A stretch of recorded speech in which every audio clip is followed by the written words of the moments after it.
Hi students, welcome to my channel. So இது வந்து 10th இங்கிலீஷ்க்கான ஒரு ஸ்கோரிங் டிப்ஸ் தான். ஸோ இது first mid term exam question paper Chennai டிஸ்ட்ரிக்டோடது. ஸோ மறக்காமல் இந்த வீடியோ லைக் பண்ணிவிட்டு நம்ம சேனலை சப்ஸ்கிரைப் பண்ணிட்டு பாருங்கள். ஸோ நீங்கள் 10th இங்கிலீஷ் பொறுத்தளவுக்கு நீங்கள் கவலைப்பட வேணாம், அது ரொம்பவே ஈஸியான சப்ஜெக்ட் தான் 10th இங்கிலீஷ் பொறுத்தளவுக்கு.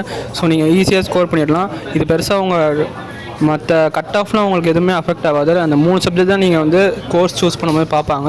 ஸோ அதை தாண்டி இங்கிலீஷ் எதுக்கு வேணும்னா, நீங்கள் வந்து உங்கள் ஸ்கோர் பண்ணணும், நான் வந்து ஒரு 450 எடுக்கணும், 460 எடுக்கணும் அப்படின்னா இங்கிலீஷ் கண்டிப்பாக உங்களுக்கு யூஸ் ஆகும்.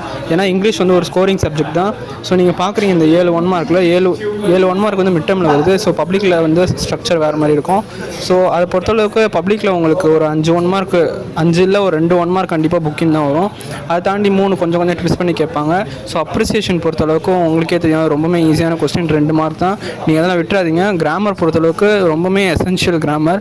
ஏன்னா கிராமர் தெரிஞ்சால் தான் உங்களால் ஸ்கோர் பண்ண முடியும் இங்கிலீஷில். ஏன்னா அது 6 மார்க் கேட்பாங்க. ஸோ அதை தாண்டி உங்களுக்கு 2 மார்க் வந்து 6 யூனிட் இருக்கும்னு நினைக்கிறேன். அதில் நீங்கள் 3 படித்தா போதும். ஷுவராக அந்த 3லேருந்து 2 வந்து அட்டன் பண்ணுற மாதிரி வந்துடும். அதை தாண்டி ரீஅரேஞ்ச்லாம் நீங்கள் வந்து உங்களுக்கு தெரிஞ்சதை மாற்றி எழுதி வைங்க. ஸோ சப்போஸ் தெரியலனா, தெரிஞ்சால் உங்களுக்கு கரெக்டாக எழுதிடுங்க, தெரியலனா நீங்கள் அதை மாற்றி எழுதி வச்சா கூட உங்களுக்கு ஒரு 2 மார்க் கிடைக்கும். அதை தாண்டி பேராகிராஃப் இதெல்லாம் எழுதினா கூட உங்களுக்கு 4 மார்க் தான் போடுவாங்க. மெமரி போயம்லாம் உங்களுக்கு ஒரு போனஸ் மாதிரி. ஏன்னா 3 மெமரி போயம் தான் இருக்கும். Life, I am every woman, மிஷின் போயம்னு நினைக்கிறேன், 5th சாப்டர். ஸோ இதில் வந்து எனக்கு தெரிஞ்சு ஃபஸ்ட்டும் தேர்டும் ரொம்ப இம்பார்ட்டண்ட்டு. மிஷின் வந்து உங்களுக்கு கொஞ்சம் கஷ்டமாக தான் இருக்கும், எனக்கே தெரியும்.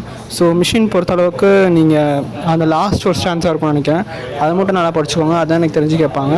அதுக்கப்புறம் நோட் மேக்கிங். ஸோ அந்த லாஸ்ட்டில் read the paragraph and following answer.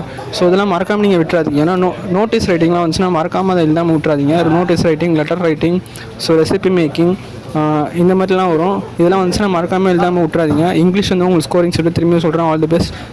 Thank you.